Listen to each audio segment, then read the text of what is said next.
พื่อนสหธรรมิกสหพรหมจารีทุกรูปทุกองค์ปกห่มหักษา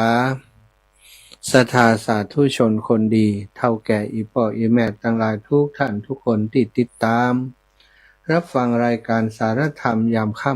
ำตั้งสถานีวิทยุเพื่อพระพุทธศาสนาคลื่นสีขาวเพื่อชาวประชาวัดบรรพตสถิตและสถานีวิทยุในเครือข่ายคลื่นสีขาว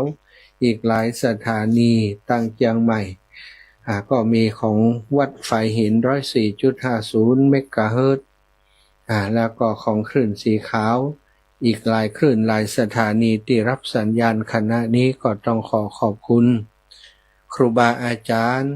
ที่ได้เมตตาเกาะสัญญาณเชื่อมสัญญาณไปในวันนี้ศรัทธาญาติโยมพบปะกันวันนี้วันศุกร์ที่10เดือนกรกฎาคม2569ก็เป็นอีกวันหนึ่งที่เฮาท่านเจ้าทั้งหลายได้มีโอกาสได้มาสร้างกองบุญกองกุศลกุศลกรรมการสนทนาธรรมช่องทางให้เกิดบุญ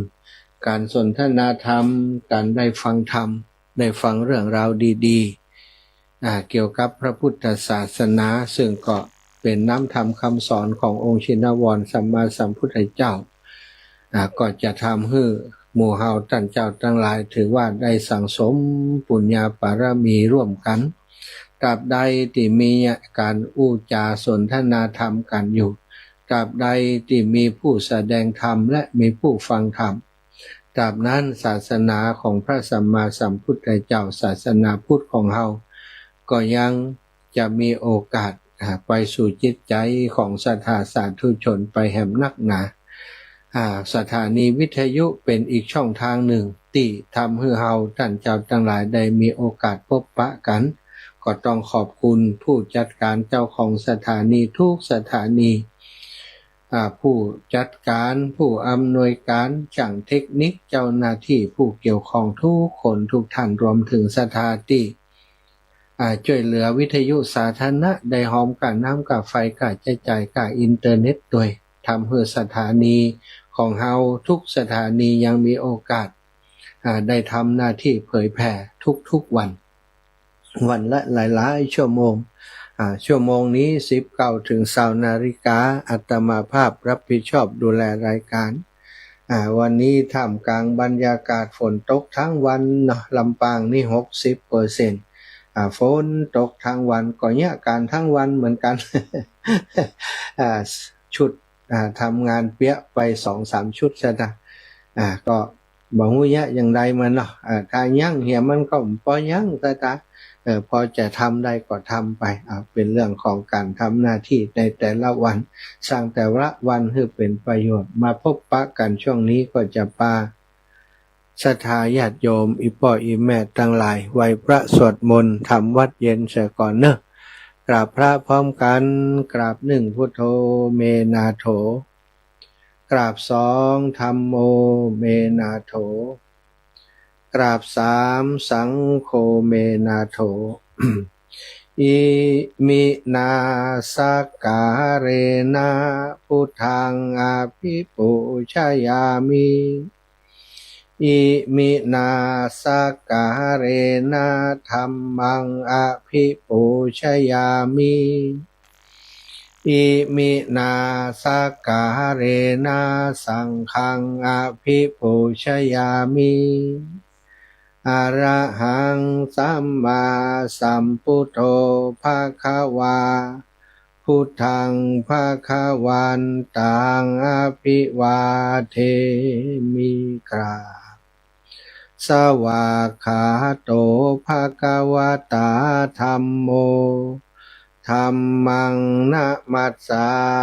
มิกราสุปฏิปันโนภควโตสาวกสังโฆสังฆังนะมามิกรานะโมตัสสะภะคะวะโตอะระหะโตสัมมาสัมพุทธัสสะ นะโมตัสสะภะคะวะโตอะระหะโตสัมมาสัมพุทธัสสะนะโมตัสสะภะคะวะโตอะระหะโตสัมมาสัมพุทธัสสะพุทธังสรณังคัจฉามิธัมมังสรณังคัจฉามิสังฆังสรณังคัจฉามิตุติยัมปิพุทธังสรณังคัจฉามิตุติยัมปิธัมมังสรณังคัจฉามิตุติยัมปิสังฆังสรณังคัจฉามิตาติยัมปิพุทธังสรณังคัจฉามิตาติยัมปิธัมมังสรณังคัจฉามิตาติยัมปิสังฆังสรณังคัจฉามิอิติปิโสภะคะวะอะระหังสัมมาสัมพุทโธวิชชาจารณะสัมปันโนสุขโตโลกวิทูอนุตตโรปุริสธัมมะสารทิสัทธาเทวมนุสสานังพุทโธภะคะวะติสวะคาโตภะคะวะตาธัมโมสันทิฏฐิโกอากาลิโกเอหิปัสสิโกโอปานายิโกปัจจัตตังเวทิตัพโพวินโยหิติสุปฏิปันโนภะคะวะโตสาวกสังโฆอุชุปฏิปันโนภะคะวะโตสาวกสังโฆยายาปฏิปันโนภะคะวะโตสาวกสังโฆสามีจิปฏิปันโนภะคะวะโตสาวกสังโฆยะทิทังจัตตาริปุริสายุคานิอัฏฐปุริสาภุคลาเอสาภะคะวะโตสาวกสังโฆอาหุนายโย ปาหุนายโยทักขินายโยอัญชลีการะนิโยอนุตตรังปุญญเขตังโลกัสสาติกราบพระพร้อมกันเนื้อสัทธาญาติโยมทั้งหลายกราบหนึ่งพุทธังวรันตังศิระสานะมามิ กราบสองธัมมังวรันตังศิระสานะมามิ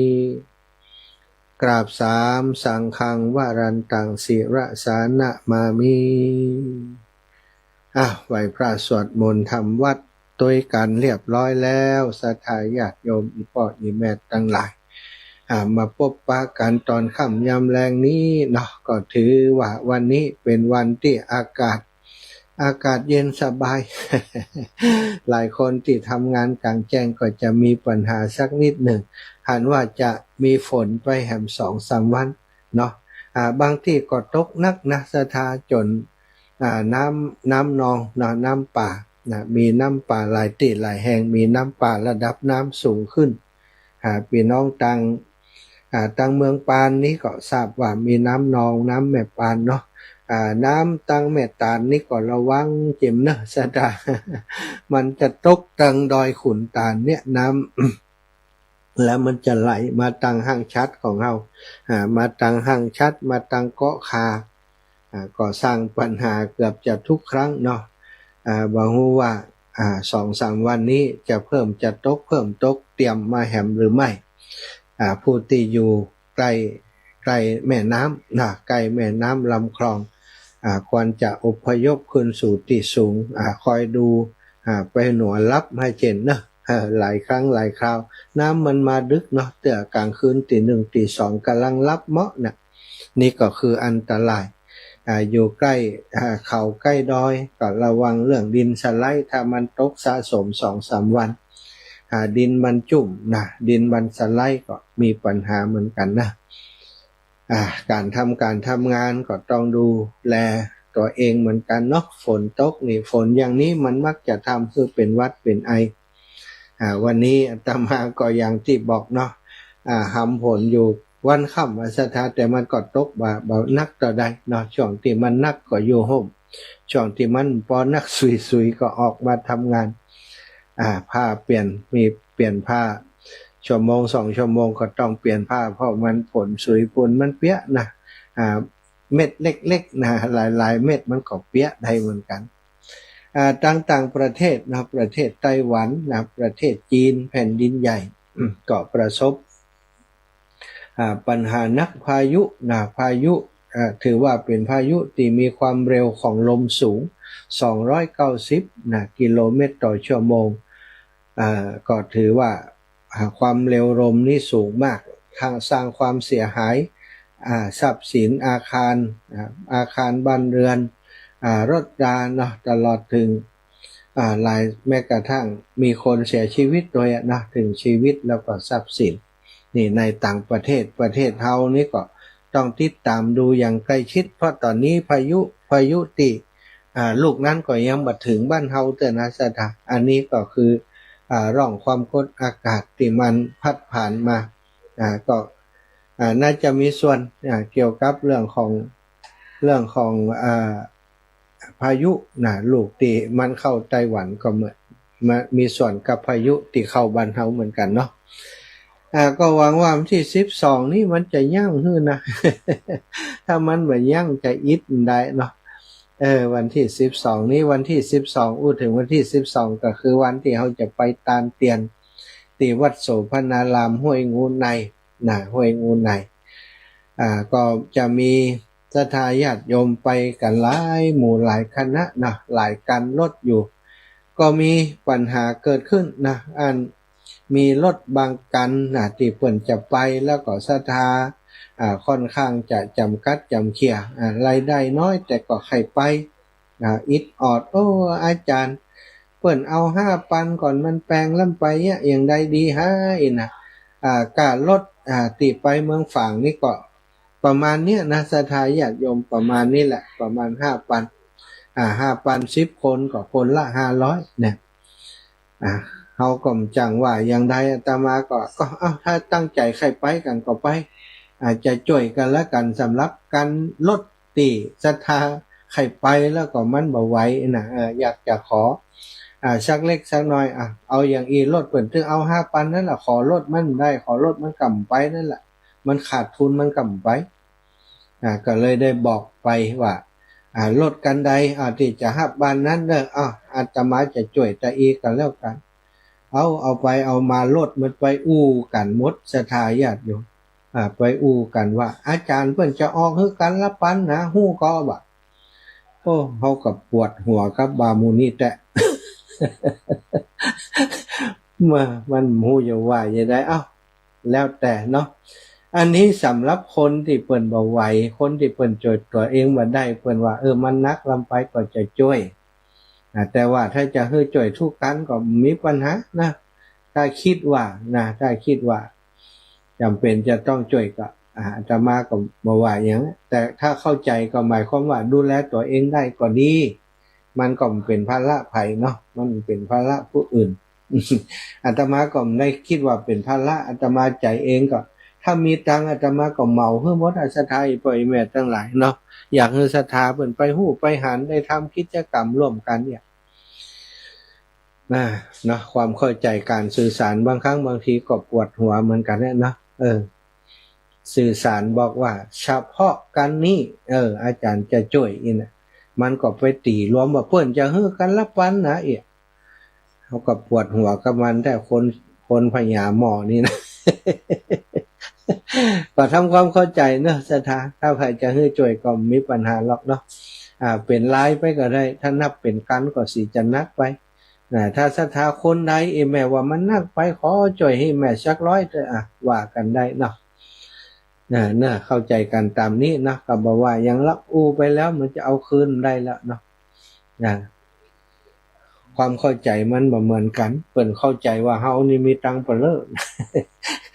เฮานี่อินดูเปิ้นว่าเปิ้นใครไปแล้วมันขาดแหมตะอันไว้ช่วยเปิ้นเหตุการณ์เดียว เอาไปเอามามันบอกกันผูกกันอีถ้าชิปกันนี่มหาสมชาติตายแน่เลยเนาะกู้เงินมาช่วยชะตาศรัทธาไปกันใครจะไปกันก็เตรียมตัวเตรียมใจกันถ้าฝนตกก็เดินทางด้วยความระมัดระวังจิตอย่างใดมาเจ้าได้ว่าแม่เดี๋ยวก่อนก่อยโทรเนอะเดี๋ยวก่อนก่อยโทรเนอะมันต้าเตือนเนอะใจเย็นเดี๋ยวก่อยโทรท้ายชั่วโมงเนาะศรัทธาพบปะกันแล้ววันนี้ก็จะอุจาเอาเป็นสารธรรมก่อนจะเข้าวัดสาแล้วบัดเดียวเพิ่นมีการรณรงค์ลดเหล้าหรือว่าเลิกเหล้าเลิกเหล้าเข้าพรรษามันต้องเลิกหมดนะบ่ใช่การเหล้าอย่างเดียวนะบางคนบอกเพิ่นฮื้อลดเหล้ามันได้อาจารย์เบียร์มันเป็นหยังสปายมันเป็นหยังสุราเมรยะมัชฌะปมาทัฏฐานาสุราเมลัยสุราก็ดีเมลัยก็ดีสิ่งที่เป็นที่ตั้งแห่งความประมาทมัชฌะปมาทัฏฐานาสัทธามัชฌะก็แม่นที่ตั้งของความประมาทก็คือที่ทำให้เฮากินเข้าไปแล้วเสพเข้าไปแล้วมันขาดสตินะว่าแม่นหมดเลยนะสุราเมรยะมัชฌะปมาทัฏฐานานี่มันรวมถึงสุรายาเมาต่างๆตั้งหลายยาบ้ายาอีกัญชาต่างๆนี่แม่นหมดเลยนะอันนี้คือศีลข้อที่5ครอบคลุมอย่างนี้ภัยเปิ่นรณรงค์ให้ลดเหล้าเข้าวันพรรษานี่เขาก็ต้องเข้าใจถ้าเขาหัวหมอ จบแพทย์มานะเปิ่นว่ากะสุรานะอาจารย์นี่นะตัวแปลคำอื่นน่ะตัวฮู้จักกะสุราแปลว่าเหล้าเนี่ยจะเลิกกับเหล้าแล้วจะเฮาอย่างอื่นอยู่อันนี้ก็ต้องรักษามันนะเนาะต้องเลิกมันนะเนาะถ้าไปหัวหมออย่างอีกก็กินมันเหี่ยกูยางให้จบข่าวแต่ถ้าเราจะวิรัติจริงๆหรือว่าจะงดจริงๆจะฝึกฝนตัวเองจริงๆนี่มันก็จะต้องอธิษฐานใจงดลดละเลิกสิ่งโมนี้คือมันเบาลงซะจ้ะจริงๆแล้วเรื่องราวของการลดเหล้าเข้าพรรษานี้เปิ้นทำกันกุปีเนาะรณรงค์กันกุปีนี่หมู่บ้านศีล5ที่เปิ้นทำกันวันนี้ท่านอาจารย์ใหญ่พระมหานพดลสุวรรณเมธีก็ได้ไปประชุมที่กรุงเทพมหานครก็ได้ไปอู้กันเรื่องนี้นะศรัทธาญาติโยมเปิ้นไปประชุมกันเรื่องเกี่ยวกับหมู่บ้านเป็นการเกี่ยวกับโดยคณะกรรมการบริหารกลางโครงการสร้างความปรองดองสมานฉันท์โดยใช้หลักธรรมเนี่ยทางพระพุทธศาสนาหมู่บ้านรักษาศีล5มีการกำหนดจัดประชุมครับเคลื่อนโครงการหมู่บ้านรักษาศีล5และพิธีมอบโล่ประกาศเกียรติคุณหมู่บ้านรักษาศีล5ต้นแบบประจำปีพุทธศักราช2568เปิ่นประกวดกันปีก่อนแล้วเอามามอบปีนี้หนอสดาในวันศุกร์ที่10กรกฎาคม2569ณอาคารหอประชุมพุทธมณฑลในพระบรมราชูปถัมภ์จังหวัดนครปฐมในการนี้นะเปิ่นก็ได้นิมนต์พระมหาเถระพระสังฆาธิการ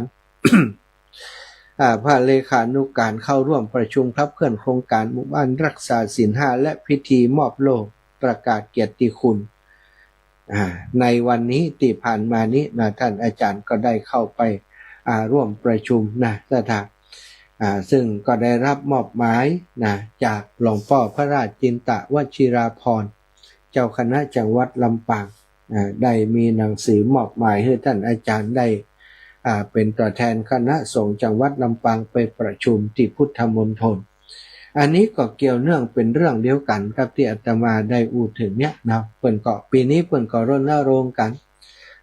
งดเหล้าเข้าพรรษาลดเหล้าเข้าพรรษาก็เหลืออีกบักกี่วันแล้วเนาะศรัทธาเข้าพรรษานี่เราก็จะได้ทำกิจกรรมนี้กันวันนี้ได้มีเรื่องอย่างนี้ก็เลยเอาเรื่องเก่าเรื่องเล่าที่มันมีมาเมินนานแล้วนะศรัทธาญาติโยมซึ่งใน ในอดีตการนะเมื่อสมัยพระพุทธเจ้าของเฮายังทรงมีพระชนอยู่ก็ได้มีเรื่องเกิดขึ้นนะกับพระภิกษุสงฆ์ในพุทธศาสนาก็คือเรื่องของพระผู้ปฏิบัติเคร่งครัดนะพระสาคตะนะเป็นภิกษุผู้ทรงอภิญญามีฤทธิ์เดชนะแก่กล้ามากวันหนึ่งท่านได้เดินทางไปติดท่าเรืออัมพติทะซึ่งเป็นจุดที่ชาวบ้านเดือดร้อนอย่างนักเพราะว่ามีพญานาคตัวดุร้ายตนหนึ่งอาศัยอยู่ในโรงบูชาไฟคอยทำร้ายผู้คนที่ผ่านไปแถวนั้นอยู่เสมอพระสาคตะเถระเจ้าก็ตัดสินใจเดินเข้าไปในโรงบูชาไฟนั้นเพียงลำพังพญานาคเห็นดังนั้นก็โกรธก็โกรธว่าโอ้มันบอกกลัวเฮากันนี่ล่ะก็เลยได้พ่นควันเข้าใส่พ่นไฟเข้าใส่พระสาคตะท่านบ่ได้กลัวเพราะท่านก็เข้าเตโชสมาธิเตโชกสินบันดาลไฟที่รุ่งโรจน์ยิ่งกว่าของพญานาคสยบพญานาคต่อนัดใดจนพญานาคยอมแพ้ยอมจำนนรับคาบเช้าวันรุ่งขึ้นเรื่องนี้ก็กลายเป็นข่าวลือสะพัดไปทั่วบ้านทั่วเมืองเศรษฐีต่างพากันยกย่องพระสาคตะราวกับเป็นฮีโร่ผู้พิทักษ์เจ้าบ้านหมู่พี่น้องเจ้าบ้านเพิ่นก็อยากตอบแทนน้ำใจพระเถระใจจะขาดจึงพากันไปถามพระภิกษุรูปอื่นๆว่าพระคุณเจ้าทั้งหลายมีอะไรอย่างที่ท่านพระสาคตะท่านหาได้ยากและพวกเขาพอจะจัดมาถวายท่านได้บ้างไหมนี่เปิ้นชอบอะไรอย่างเขาอยากจะเอาสิ่งนั้นมาถวายเปิ้นเปิ้นได้ทำคุณูปการต่อหมู่เฮาทั้งหลายบัดเดียวหมู่เฮาบ่กลัวพญานาคแล้ว พญานาคโดนปราบไปแล้วพระภิกษุกลุ่มหนึ่งซึ่งน่าจะเป็นพระภิกษุฉัพพคีที่ชอบทำอะไรอย่างแผงๆพิษอยู่ตลอดได้ทีก็เลยได้แกล้งแนะนำเจ้าบ้านประชดไปว่าพระสาคตะเพิ่นชอบดื่มน้ำใสๆสีแดงเหมือนเท้าของนกพิราบสีแดงเหมือนเท้าของนกพิราบว่าอันน้ำใสสีเท้าขาวของนกพิราบเรียกว่ากัปโปติกะในคัมภีร์วินัยปิฎกมันคือรหัสลับติดใจเรียกเล่ากันอย่างดีในยุคโบราณนั่นเองสถาเล่าติเปิ่นกันอย่างดีนี่เปิ่นเรียกว่ากัปโปตกะนี่ชาวบ้านก็สื่อล้ำไปสื่อเนาะพอภิกษุเหล่านั้นบอกว่าเปิ่นชอบอันน้ำใสๆอย่างนี้นะ น้ำใสๆอย่างนี้นะเจ้าบ้านก็ปาพอได้ยินก็จัดเลยศรัทธาญาติโยมทุกบ้านในเมืองพร้อมใจกันต้มเหล้าชั้นเลิศทำกันอย่างดีพอพระสาคตะเดินบิณฑบาตผ่านบ้านไหนชาวบ้านก็ปากันนิมนต์คือท่านแวะแล้วก็ดื่มจอกหนึ่งเนาะบ่ฮู้กี่บ้านศรัทธาญาติโยมโดยความที่ตอนนั้นเนาะยังบ่มีข้อห้ามในเรื่องนี้มากมายพระสาคตะก็ดื่มไปตามน้ำใจที่ศรัทธาญาติโยมเปิ้นถวายเปิ้นขอให้ดื่มฤทธิ์ของแอลกอฮอล์ศรัทธามันบ่เคยปราณีไผต่อให้เฮาจะมีฤทธิ์มีเดชสยบพญานาคพญามังกรอย่างใดก็ตามแต่เมื่อแอลกอฮอล์มันซึมเข้าไปในกระแสเลือดพระภิกษุผู้ทรงอภิญญาคือพระสาคตะนั้นก็เริ่มเดินโซเซ ได้ไปกี่แป่งบ่ฮู้ศรัทธาเดินโซซัดโซเซพอมาถึงประตูเมืองไปบ่ไหวแล้วศรัทธาท่านก็ล้มพับลงไปนอนหมดสติอยู่ตรงนั้นจีวรกระจัดกระจายบาดกระเด็นไปคนละทางหมดสภาพความเป็นฮีโร่เลยเนอะวันก่อนนี่ปราบพญานาควันนี้มานอนเหี้ยกังตางและวะจังหวะนั้นเองพระพุทธเจ้าพร้อมโดยพระภิกษุกำลังเสด็จออกจากเมืองพอดีเมื่อทอดพระเนตรเห็นพระสาคตะไร้สติอยู่บนพื้นจึงรับสั่งให้ช่วยกันหามท่านกลับไปยังพระอาราม เมื่อวางท่านลงบนพื้นพระสาคตะที่กำลังเมาไม้ได้ที่พลิกตัวไปพลิกตัวมาหมุนไปหมุนมาจนกระทั่งเหยียดเท้าทั้งสองข้างชี้ไปตรงที่พระพุทธเจ้าทรงประทับอยู่ซึ่งโบราณเพิ่นถือว่าเป็นการแสดงความบ่เคารพนะเป็นการทำที่ผิดพลาดและก็ลบหลู่ครูบาอาจารย์อย่างรุนแรงแต่ว่าก็เพราะความเมาเนาะท่านบ่ได้ฮู้ตัวนะท่านจึงบ่ฮู้เรื่องเลยสักนิดเดียววันรุ่งขึ้นเมื่อพระสาคตะสั่งเมาและรู้ความจริงท่านก็เสียใจมากพระพุทธเจ้าได้ชื่อประชุมสงฆ์ตรัสถามสั้นๆแต่แทงใจดำในที่ประชุมว่าดูก่อนภิกษุทั้งหลายก่อนหน้านี้สาคตะได้สยบพญานาคตัวดุร้ายแม่นก็ใช่ไหมนะภิกษุทั้งหลายก็บอกใช่แล้วพระองค์แล้วในตอนนี้สาคตะจะสามารถสยบแม้แต่ไส้เดือนดินตัวเล็กๆได้อยู่หรือเปล่าภิกษุทั้งหลายก็บอกว่าโอ้เป็นไปบ่ได้แล้วพระเจ้าค่ะบัดเดี๋ยวนี้ต้องหมดฤทธิ์หมดเดชแล้วเพราะนอนเหี่ยและ ตามถนนหนทางแล้วพระพุทธเจ้าทรงชี้ให้หันโทษของน้ำมาว่ามันสามารถทำลายสติสัมปชัญญะความดีงามและความสามารถของมนุษย์ได้อย่างราบคาบแม้แต่ผู้มีฤทธิ์เดชเหาะเหินเดินอากาศใดก็กลายเป็นคนหมดสภาพได้ในพริบตาคดีความครั้งนี้จึงเป็นชนวนเหตุสำคัญที่พระพุทธองค์ทรงบัญญัติสุราปานสิกขาบทหรือว่ากฎห้ามภิกษุดื่มน้ำเมาซึ่งต่อมาก็ได้กลายเป็นในคฤหัสถ์ก็จะเป็นเรื่องของศีล5ข้อที่5นั่นเองที่หมู่เฮาคุ้นเคยกันในปัจจุบัน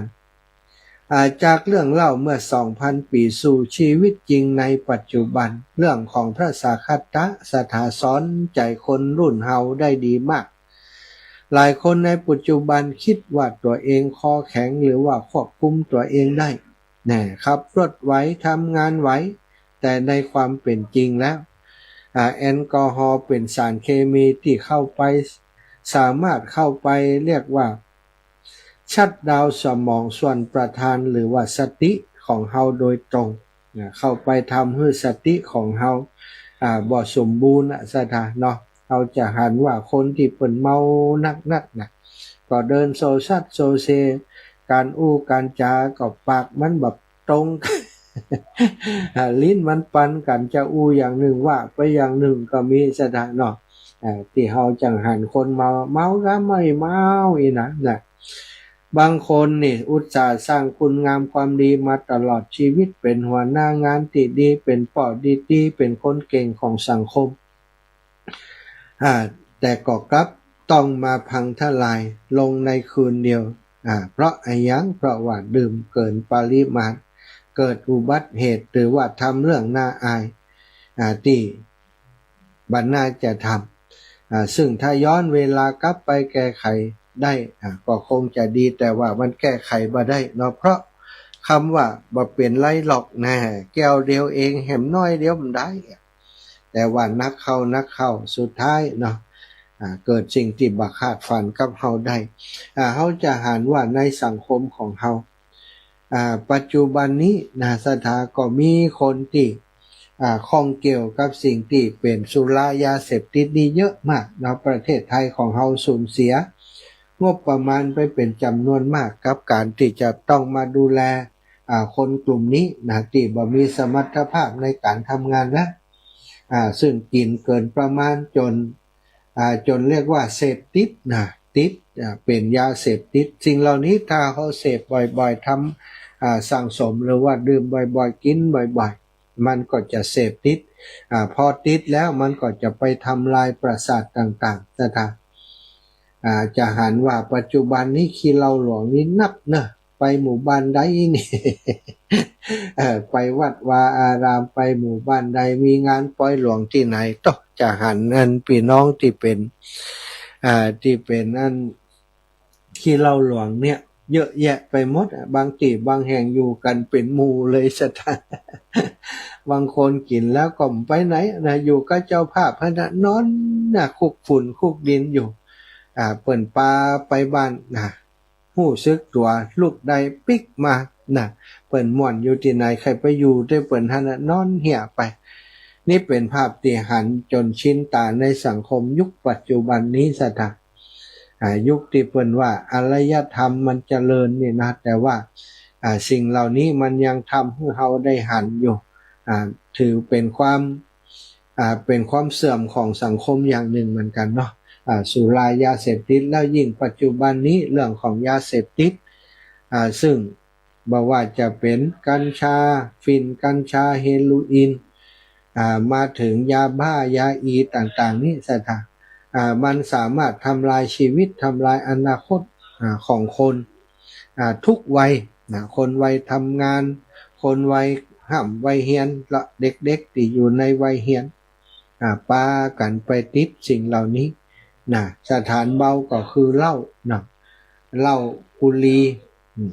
สถานหนักก็ยาเสพติดยาบ้ายาอีอย่างต่างๆภัยหลงเข้าไปในดงของสิ่งเสพติดยาเสพติดนี้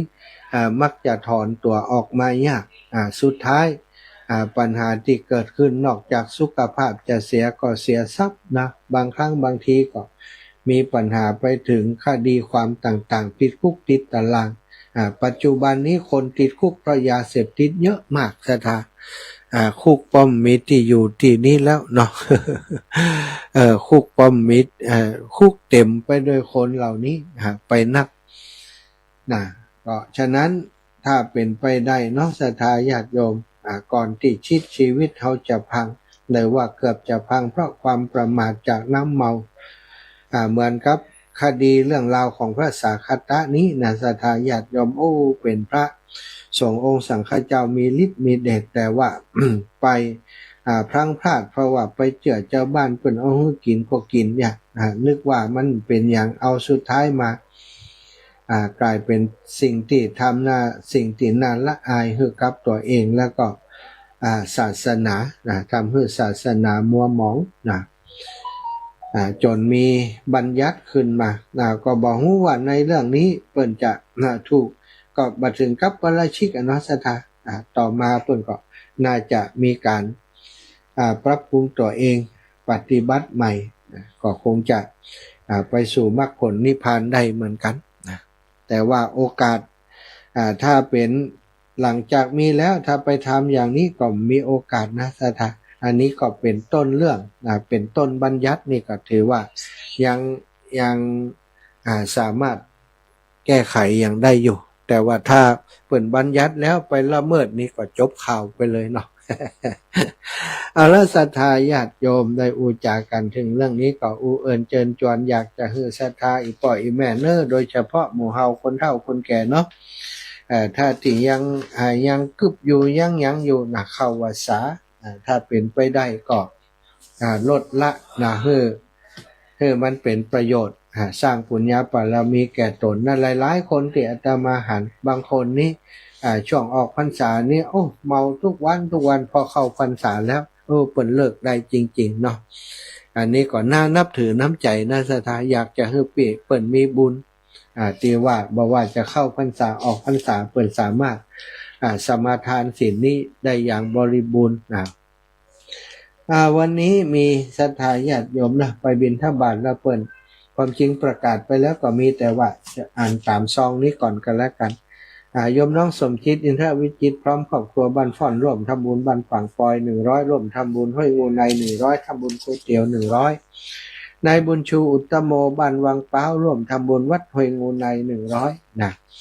แม่ยายแดงกิตติรสบ้านตาร่วมทำบุญฝั่งปอย60 บาทแล้วก็ร่วมบุญก๋วยเตี๋ยว40 บาทแม่บุญสายปวงคำพร้อมลูกหลานมาร่วมทำบุญกับน้ำกับไฟมา100 บาทแล้วก็พ่อนรงค์แม่ปราณีเขื่อนสุวงศ์อันนี้ก็ร่วมบุญกับน้ำกับไฟมาแห่ม100 บาทเพิ่นบอกว่าตามอัธยาศัยนะก็เอาของเพิ่นไปลงกับไฟกันแล้วกันแม่ปราณีสายเครือมอยพร้อมกับลูกหลานบ้านปวงแสนทองก็ร่วมบุญมาแห่ม100 บาทเด้อ แม่สีบุตรปิ่นตาคำนะบ้านหนองห้าถวายค่าน้ำค่าไฟ100แม่กิ่งแก้วมณีเนตรร่วมทำบุญมา200แม่เบาะตันนวงศ์ศรีหมวดเก้า100สุริพรถาวงศ์ป้าปง100มายุลาอภิ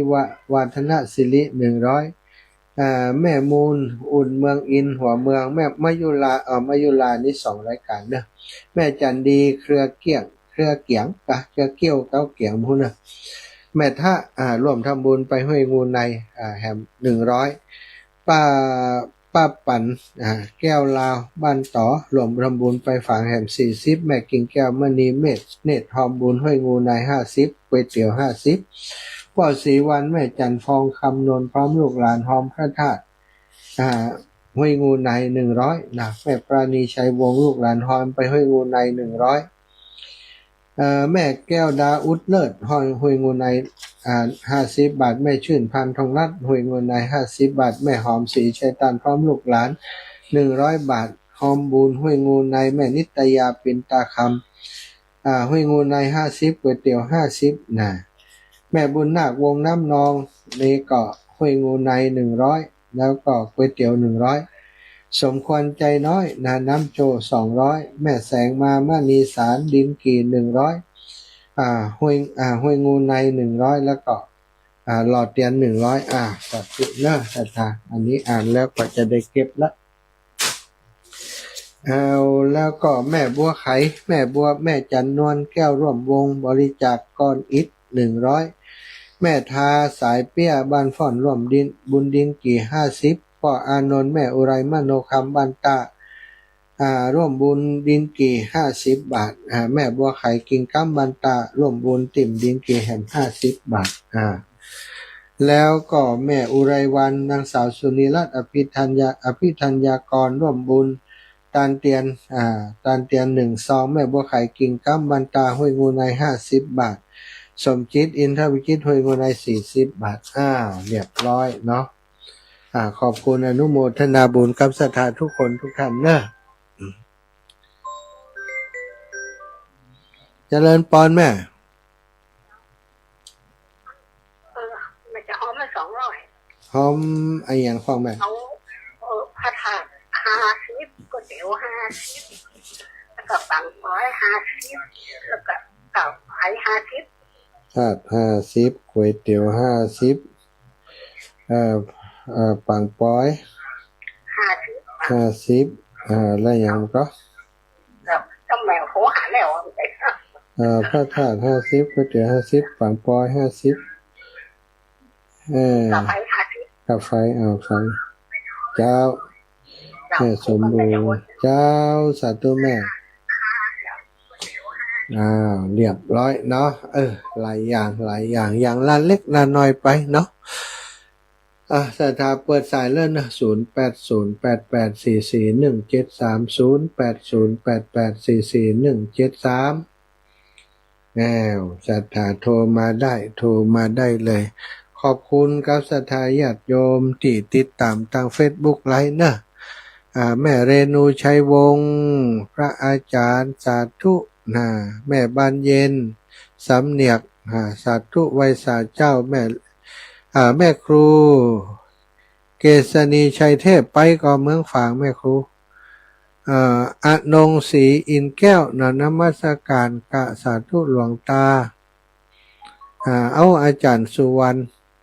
อาจารย์สุวรรณสาธุครับพระอาจารย์แม่สมศรีใจบุญพี่น้องเวียงป่าเป่าปะกันปุ่นเนอห้วยงูเนอพี่น้องเวียงป่าเป่าไปกันหลายแม่บัวคลี่ท่าโปกราบไหว้สาท่านอาจารย์กำลังฟังติดตามอยู่แล้วก็แม่พวงทองมหาวงศ์กราบไหว้สาเจ้าฟังอยู่หันข่าวน้ำท่วมเมืองฝางวันที่12จะไปได้ก่อเจ้าวัดห้วยงูสบายแม่บ่ท่วมเนอะสมจิตอินทรวิจิตแม่สีทรเปรมจิตแม่เรืองทองจันชมพูเรียนทองจันชมพูสมควรใจน้อยแม่พิษสมัยสีเทพทำลงขอบคุณนะทุกคนทุกท่านแม่สุกแก้วสอนศรีนุสรศิลาพรศรีเตี้ยมาแล้ว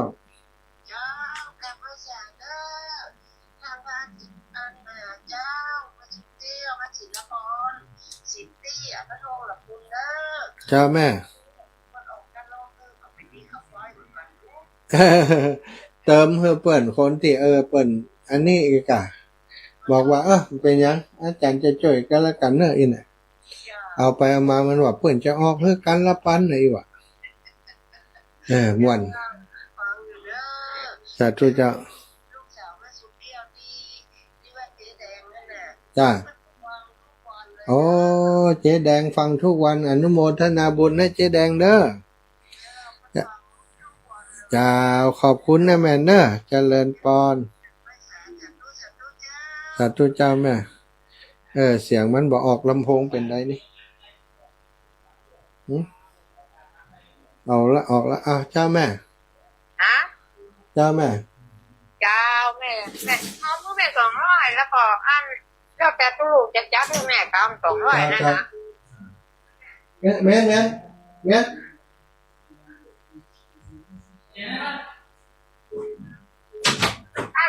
เจ้าแม่ เอาแล้วแม่จะโอนเงินทีหลังเนอะ เจ้าแม่เจ้า จ้ะ 200เนาะเจ้า จัดให้แม่ตามจะเอา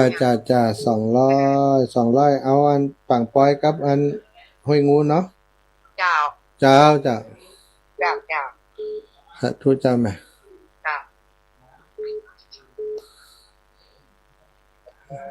เจริญพร กล่าวนมัสการเจ้า เจ้า มาหา เจ้าแม่ ตอนบ่าย3:00ป่ายเนาะ จ้า แม่โอนให้ลูกโอนสตางค์ไปให้แล้ว300เจ้า เจ้าอันนี้แม่ยัง ทำบุญแม่กัญญากรเจ้า เอาแม่กัน แม่กันยากรหันชนะ เจ้าอันหอมมันน่ะอันอย่างก็ที่ยกชัดอีกอะอย่างก็ที่ท่านบอกว่า เตียน ยกชัดแล้ว อา ก็ จารย์ แล้วก็โฮงตาลงอ แล้วอันอย่างแหมอย่างเนี่ยคือใช้ ดินกีแม่ ดินกียกชัด แล้วก็ดินกี จ้าดิน โฮ กี ง แม่ ทานเนาะ จ้าแม่ เจ้า 100ขอบคุณแม่กันยากรนะจ้าแม่เจ้า โมทนาบุญเจ้า ขอแม่อยู่ดีมีสุขนะ เจ้า สาธุจ้า ขอบคุณเจ้าน้ำสกัดเจ้า แม่กันยากรจ้าแม่ ลูกตู้ เจ้า แม่โอนไปให้แล้วเด้อ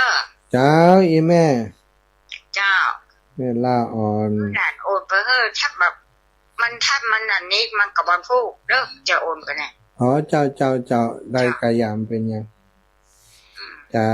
ขอบคุณแม่ยาอยู่ดีมีสุขนะเป็นยังได้พี่นาน ฮะ พี่นานเป็นยังได้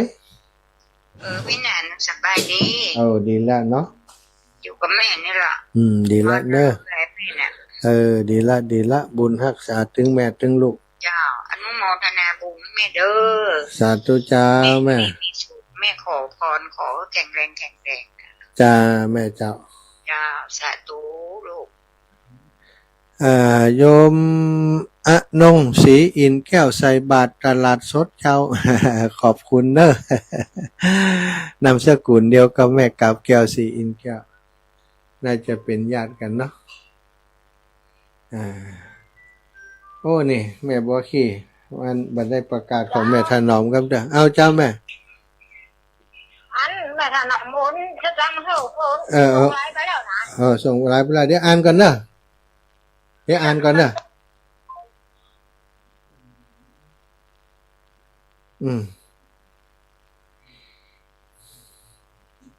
แม่ถนอมนามวงแม่ถนอมแม่ถนอมนามวงตะคืนก็ไม่ได้อ่านให้เปิ้นซะจ้ะขออนุญาตอ่านให้เปิ้นกันเด้อเนาะอยู่ไหนนี่โอ้มีกระลูปอย่างนี้อ้าวโอ้อยู่ไหนแม่ถนอมโทรมาบอกละช่อหามปะแม่ถนอมนำวงโทรมาบอกเลยนะแม่นะเอาช่อหามปะมันในนี่มันมีแต่หูบอย่างมั้งมีแต่หูบทุเจ้า แม่ถนอมโทรมาบอกเลยมีเวลาอยู่แม่ถนอมนำวงโทรมาบอกเลยนะโทรมาบอกเลยหาในไลน์มันมีหลายไลน์แม่อาจจะอยู่ไลน์อื่นแต่ว่าไลน์ที่เปิดนี้ไม่มีนี่ถนอมคนละถนอมมาละ แม่ถนอมนามวงแม่บุเรวชัยอุดนะร่วมบุญบัดดินกีปังปอยเนอะแม่บุเรวชัยอุด100แม่บุลอยปงเทพ100พ่อจำรวยแม่ถนอมนามวง100นะบ้านจูดหมู่5แม่บัวขีดท่าโป100พ่อสีโรดแม่ประพินหนอแก้ว100ครบพอดีเนาะเป็น500 บาทเนอะเปิ่นบอกมาตั้งแต่วันที่อย่างนี้ที่8เพิ่นละบ่ได้อ่านให้เปิ่นขอสุมาอีแม่เพราะว่ามันงานซะปะเนาะเดี๋ยวเรื่องโน่นเรื่องนั่นเรื่องนี้เรียบร้อยละจะอ่านแล้วเด้ออ่านแล้วแหละเ